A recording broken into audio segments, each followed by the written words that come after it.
Subscribe करें DK Gupta channel को और बेल आइकन को दबाइए ताकि आप देख सकें हमारी लेटेस्ट वीडियो सबसे पहले।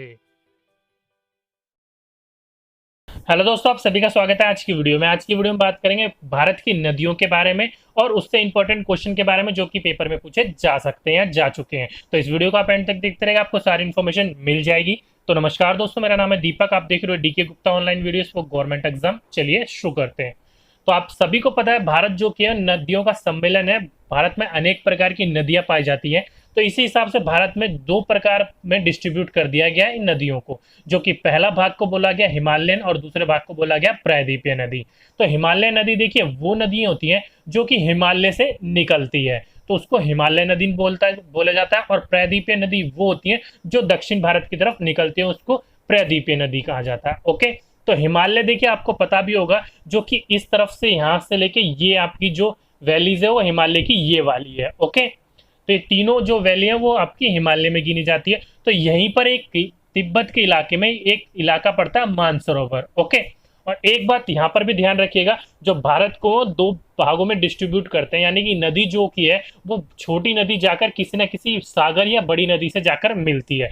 तो यहाँ पर कौन सी हो जाएगी, तो एक तरफ होगी आपकी बंगाल की खाड़ी, तो आप और एक तरफ होगी आपकी अरब सागर। तो आपको ऐसे याद रखने के लिए क्या करना पड़ेगा, तो देखो आपने यहाँ पर देखा होगा इस तरफ वेस्ट बंगाल पड़ता है, तो वेस्ट बंगाल जिस तरफ है उस तरफ आप याद रख सकते हो बंगाल की खाड़ी है, और इस बाकी दूसरी तरफ अरब सागर है। कई बार मिक्स भी हो जाता है, बंगाल की खाड़ी इधर कर देते हैं बच्चे, अरब की सागर इसलिए इधर कर देते हैं, इसलिए मैंने आपको ट्रिक भी बता दी। ओके, अब बात करते हैं अपने मानसरोवर की, जो कि मैंने बताई थी। यहां से एक नदी होते हुए जम्मू कश्मीर से होते हुए बहती हुई पाकिस्तान अफगानिस्तान से होते हुए ये अरब सागर की तरफ गिर जाती है। ओके, ये नदी बोला गया है इस नदी को, जो कि आप जानते भी हो, सिंधु घाटी यानी कि सिंधु नदी बोला जाता है इसको, जो कि मानसरोवर से बहती है, जिसकी लंबाई जो है वो है 3180 किलोमीटर। रखिएगा इसकी लंबाई को भी। ओके, ये नदी जो है ये बहती हुई अरब सागर में जाकर मिल जाती है, और इसकी कुछ सहायक नदियां भी हैं। ओके, जैसे कि पहली होगी आपकी, ऊपर ध्यान रखिएगा जो सीक्वेंस वाइज है, सीक्वेंस वाइज में बता रहा हूं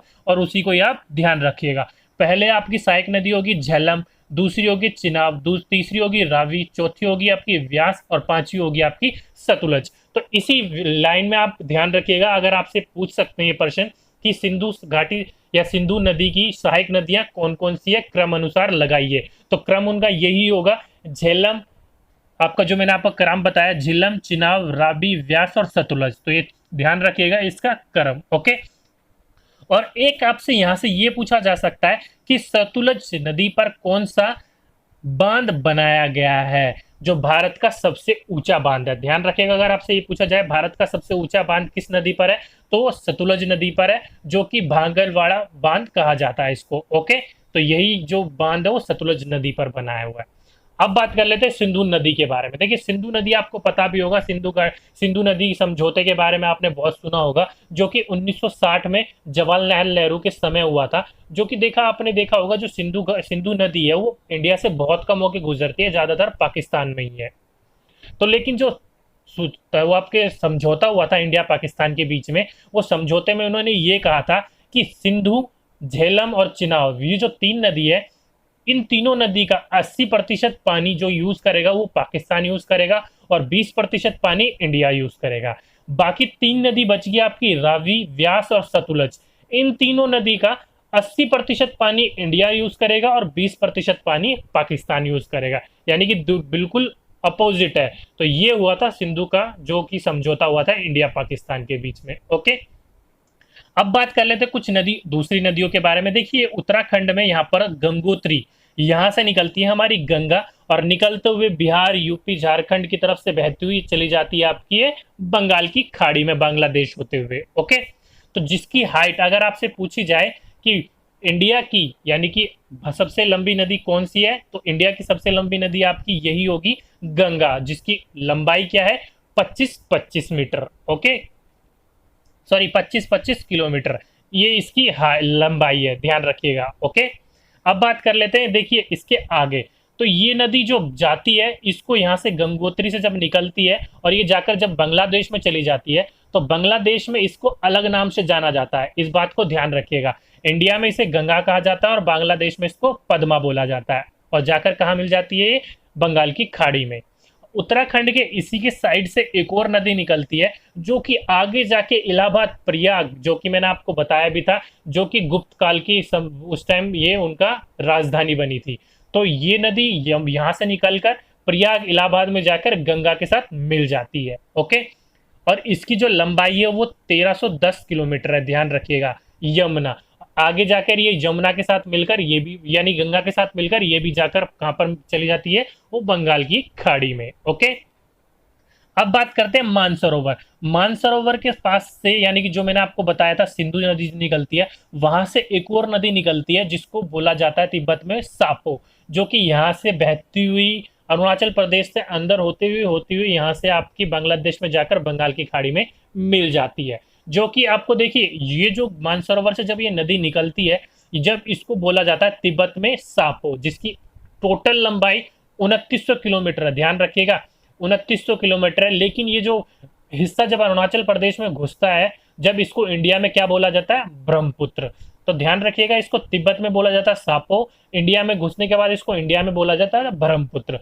जब इंडिया में ये प्रवेश करती है तो इंडिया में इसका टोटल 915 किलोमीटर का हिस्सा ही आता है। ओके, बाकी सारा हिस्सा कहाँ आ जाता है, वो सापो के अंदर ही रहता है, यानी कि तिब्बत में रहता है। और जब ये भारत से निकलकर बांग्लादेश में जाती है तो बांग्लादेश में इसको अलग नाम से जाना जाता है, जो कि बांग्लादेश में इसको बोला जाता है जमुना। तो ध्यान रखिएगा, इसी नदी का तीनों नाम है।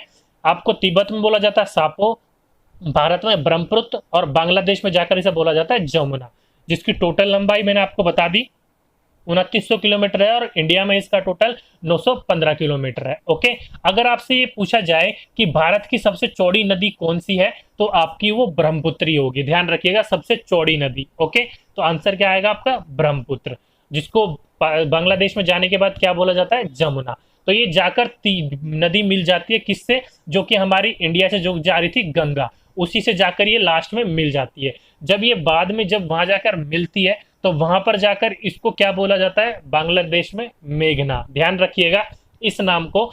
जब गंगा निकलकर बांग्लादेश में जाती है तो गंगा को बोला जाता है पद्मा, और जब ये जो सापो निकलकर इंडिया में आती है उसे ब्रह्मपुत्र, इंडिया से निकलकर जब जाती है बांग्लादेश में तो जमुना, और जमुना यानी कि ये नदी और गंगा नदी जब दोनों मिलती है, उस मिलने को बोला जाता है मेघना, यानी कि मिलने के बाद उसको बोला जाता है मेघना। ओके, और ये दोनों मिलकर बांग्लादेश में, जो कि बंगाल की खाड़ी में जाकर गिरती है, तो वहां पर एक बड़े डेल्टा का निर्माण करती है, जो कि डेल्टा आपने सुना भी होगा, सुंदरबन डेल्टा। तो ये सबसे बड़ा डेल्टा है वर्ल्ड का, जो कि सुंदरबन डेल्टा है, बांग्लादेश और इंडिया के हिस्से में आता है। ओके, तो ये होगी आपकी टोटल आपकी ऊपर हिमालयन नदी के बारे में। कुछ नदी एक दो और बता देता हूं, जैसे कि यहाँ पर देखो आपकी अरावली है, अरावली पर्वत आपको पता भी होगा, जो कि दिल्ली इस पर स्थित है, और सबसे ऊंची चोटी अरावली की कौन सी है, और रायसेना हिल है, और सबसे प्राचीन पर्वत भी बोला जाता है इसको। और रायसेना हिल पर हमारा क्या बन रखा है, जो कि राष्ट्रपति भवन बन रखा है, मैंने आपको प्रश्न बताया भी था। ओके, यहाँ से एक नदी निकलती है जिसका नाम है लूनी। ध्यान रखिएगा, इससे एक क्वेश्चन पूछा जाता है। ये लूनी नदी जब निकलती है, ये ना ही किसी बड़े सागर में जाकर मिलती है, ना ही बड़े किसी नदी में जाकर मिलती है। ओके, ये कच्छ के तल में जाकर लुप्त हो जाती है। ध्यान रखिएगा, आपसे एक प्रश्न यहाँ से ये बन सकता है कि कच्छ के तल में जाकर कौन सी नदी लुप्त हो जाती है, तो वो लूनी नदी है। ध्यान रखिएगा। ओके, ये होगी आपकी सारी ऊपर हिमालयन नदी के बारे में बात। ओके, अब मैंने आपको जो बताया गंगा की सहायक नदी कौन सी है, जमुना, और इसके अलावा बहुत और भी सहायक नदियां हैं, जैसे कि आपके यहाँ पर जो कि ये यमुना, ये गंगा की, जैसे कि आपकी शोक नदी होगी बिहार की, जो कि मैंने आपको बताया था, कोसी, ऐसे करके छोटी मोटी नदियां बहुत है इस तरह से मिलती हैं, लेकिन उसके बारे में इतने प्रश्न नहीं पूछे जाते। जो मेन थी वो मैंने आपको बता दी। एक नदी और यहाँ से बहती हुई निकलती है, जो कि जमुना की, ध्यान रखिएगा, वो जमुना की सहायक नदी है, जो कि जिसको बोला जाता है आप उसको बलवा। ओके, ध्यान रखिएगा, वो यमुना की सहायक नदी है। इसके बारे में इतना विस्तार में नहीं बताऊंगा क्योंकि पूछा भी नहीं जाता। अब बात कर लेते हैं हम प्रायद्वीपीय नदियों के बारे में, जो कि नीचे है। सबसे पहले नदी हम बात करेंगे उन 3 नदियों के बारे में, जो कि यहाँ पर एक राज्य पड़ता है छत्तीसगढ़, वहां पर एक जगह का नाम है अमरकंटक। वहां से 3 नदियां होकर तीनों दिशाओं में बहती है, जो कि एक बहती है आपकी पश्चिम की ओर, एक बहती है आपकी उत्तर की ओर, एक बहती है आपकी दक्षिण की ओर। तो पहले बात कर लेते हैं जो कि उत्तर की ओर बहकर आपकी गंगा में जाकर मिल जाती है, जिस नदी का नाम है सोन नदी। ध्यान रखिएगा, आपसे अगर ये प्रश्न पूछा जाए कि अमरकंटक से वो कौन सी नदी है जो उत्तर की ओर बहकर गंगा में मिल जाती है, तो वो आपकी सोन नदी होगा। ओके, और यहाँ से एक नदी और बहती हुई जाकर अरब सागर में मिल जाती है जिसका नाम है नर्मदा नदी। अगर आपसे पूछा जाए कि वह कौन सी नदी है जो पश्चिम की ओर बहकर अरब सागर में मिल जाती है या फिर पश्चिम की ओर बहती है, तो आपका आंसर होगा नर्मदा नदी। ध्यान रखिएगा। ओके, एक नदी और पश्चिम की ओर बहती है, इसके नीचे से ही बहती है, जो कि आपकी होती है तप्ती। ये भी जाकर अरब सागर में जाकर मिल जाती है। ध्यान रखिएगा। और इन नदी के बीच में एक पहाड़ी पाई जाती है जिसको बोला जाता है सतपुड़ा की पहाड़ी। तो आपसे अगर पूछा जाए सतपुड़ा की पहाड़ी के इर्द आसपास कौन सी नदी बहती है, तो आपसे ऑप्शन में देगा नर्मदा और तप्ती। तो ध्यान रखिएगा, ये नर्मदा और तप्ती जो दोनों है अरब सागर में जाकर मिल जाती है और पश्चिम की तरफ होकर बहती है।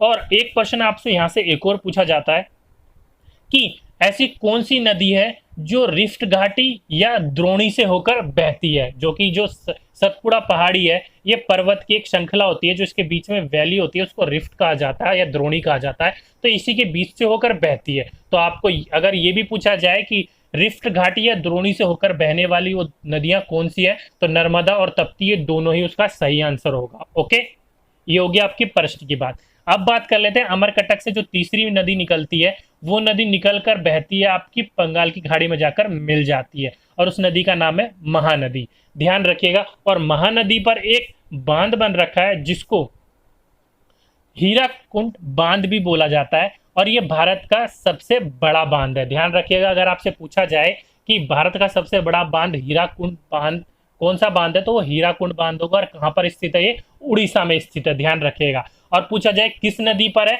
तो महानदी पर है। तो तीनों प्रश्न के जवाब मैंने आपको दे दिए। आपको तीनों में से कुछ भी पूछे तो उसका आंसर ध्यान से दीजिएगा। ओके, यहीं से इसके नीचे एक थोड़ी सी एक नदी और बहती हुई यहाँ से बहती हुई है ताप्ती के नीचे, जो कि आपकी गोदावरी है और जाकर मिल जाती है बंगाल की खाड़ी में, जो कि जिसकी लंबाई है 14 से 65 किलोमीटर। ध्यान रखिएगा। अगर आपसे पूछा जाए कि भारत की दूसरी सबसे लंबी नदी कौन सी है या बड़ी नदी कौन सी है, तो भारत की दूसरी सबसे बड़ी नदी है वो आपकी गोदावरी, जिसकी लंबाई है 1465 किलोमीटर। ध्यान रखिएगा इस क्वेश्चन को। ओके, और आपसे ये पूछा जाए कि दक्षिण भारत की सबसे बड़ी नदी कौन सी है, तो उसका आंसर भी यही होगा, गोदावरी। तीसरा क्वेश्चन, आपका तीसरी नदी यानी कि नेक्स्ट नदी जो कि है प्रायद्वीपीय की, वो आपकी यहाँ कर्नाटक से होकर बहती हुई जाकर मिल जाती है आपकी बंगाल की खाड़ी में, जिसको बोला जाता है कृष्णा नदी। ये भारत की तीसरी सबसे बड़ी नदी है जिसकी लंबाई 1400 किलोमीटर है। ध्यान रखिएगा इस क्वेश्चन को भी। और ये कहाँ पर जाकर मिल जाती है, ये मिल जाती है आपकी या इस तरफ बंगाल की खाड़ी में जाकर मिल जाती है। इसको बोलते हैं कृष्णा नदी। और एक क्वेश्चन कृष्णा नदी से आपसे ये भी पूछा जा सकता है, क्योंकि कृष्णा नदी पर एक डैम बना हुआ है, यानी कि बांध बना हुआ है, जिसको बोला जाता है नागा अर्जुन सागर बांध। तो नागा अर्जुन सागर बांध किस पर बना हुआ है, वो आपका कृष्णा नदी पर बना हुआ है। तो इस क्वेश्चन को भी ध्यान रखिएगा। ओके, नेक्स्ट बात कर लेते हैं, इसके नीचे एक और नदी जा रही होगी और वो भी जाकर मिल जाती है कहाँ, बंगाल की खाड़ी में, जिसको बोला जाता है कावेरी नदी। अगर आपसे पूछा जाए भारत की, यानी कि ये नंबर तो मैं नहीं बता सकता क्योंकि इससे छोटी नदियां और भी हैं और इससे थोड़ी बड़ी नदियां और भी है, तो ये काफी नीचे जाकर मिल जाती है। अगर आपसे पूछा जाए भारत की पहली सबसे बड़ी नदी कौन सी है, तो गंगा, दूसरी गोदावरी, तीसरी कृष्णा, चौथी यमुना। ओके, अब बात कर लेते हैं लास्ट यानी कावेरी, जिसकी लंबाई है 805 किलोमीटर, जो कि मिल जाती है कहां पर, बंगाल की खाड़ी में। और यहां पर अगर आपसे पूछा जाए शिव सुंदरम जलप्रपात कहां पर होता है, तो कावेरी नदी पर ही होता है। और कावेरी नदी से एक क्वेश्चन और बहुत पूछा जाता है कि आपने देखा भी होगा, जो पिछली बार केवीएस का एग्जाम हुआ था उसमें एक क्वेश्चन पुटअप भी हुआ था कि तमिलनाडु और कर्नाटक या फिर आपका कावेरी नदी विवाद किन दो राज्यों के बीच में है। तो ये एक नदी जो बहती हो कर्नाटक और तमिलनाडु से होकर बहती है, तो ये कावेरी नदी से जो भी प्रश्न आएगा या कोई भी विवाद आएगा तो तमिलनाडु और कर्नाटक के बीच में दोनों विवाद चल रहे हैं। ओके, अगर आपसे प्रश्न ये आ जाए कि कावेरी नदी के विवाद में कौन से दो राज्य घिरे हुए हैं, तो आपका आंसर यही होगा, तमिलनाडु और कर्नाटक। ओके, तो ये कुछ भारत की नदियां थी, जो कि प्रमुख नदियां आपको मैंने सारी बता दी हैं, जो कि किस तरफ बहती है और क्या क्या होकर बहती है, वो सारे इंपॉर्टेंट आज मैंने इस क्वेश्चन में आपको बता दिए। और एक इंपॉर्टेंट और क्वेश्चन है, अगर आपसे पूछा जाए कि वह कौन सा पर्वत है जो कि जल विभाजक का कार्य करता है, तो मैंने आपको जो बताया था ये अरावली पर्वत, जहां से लूनी निकलती है, अरावली पर्वत ही है जो जल विभाजक का कार्य करता है। ओके, अगर आपसे प्रश्न में पूछा जाए वह कौन सा पर्वत है जो जल विभाजक का कार्य करता है, तो वो अरावली पर्वत है। तो इस क्वेश्चन को भी ध्यान रखिएगा, ये इंपॉर्टेंट क्वेश्चन है। ओके, और दोस्तों कुछ बंदरगाह भी है आपके पूरब और पश्चिम के तट पर, जो कि कुछ मैनमेड है और कुछ प्राकृतिक रूप से बने हुए हैं। अगर आप चाहते हैं कि मैं उसकी भी वीडियो बनाऊं तो नीचे कमेंट बॉक्स में जरूर लिख के बताइएगा, मैं उसके बारे में भी आपको वीडियो बनाकर दे दूंगा। ओके, तो दोस्तों आज की वीडियो में बस इतना ही। आपको अगर ये वीडियो अच्छी लगी हो तो नीचे जाके वीडियो को लाइक करना ना भूलिएगा। अगर आपके मन में इस वीडियो के रिगार्डिंग कोई भी सुझाव है, कोई भी डाउट हो, तो नीचे कमेंट बॉक्स में लिखिएगा, मैं आपका रिप्लाई जरूर करूंगा। और आपने इस चैनल को अब तक सब्सक्राइब नहीं करा तो जल्दी से सब्सक्राइब कर लीजिए, क्योंकि मैं आपको ऐसी इन्फॉर्मेशन वाली वीडियोस लाता रहता हूं। तो आपसे फिर मुलाकात होगी नेक्स्ट वीडियो में, जब तक के लिए जय हिंद, जय भारत।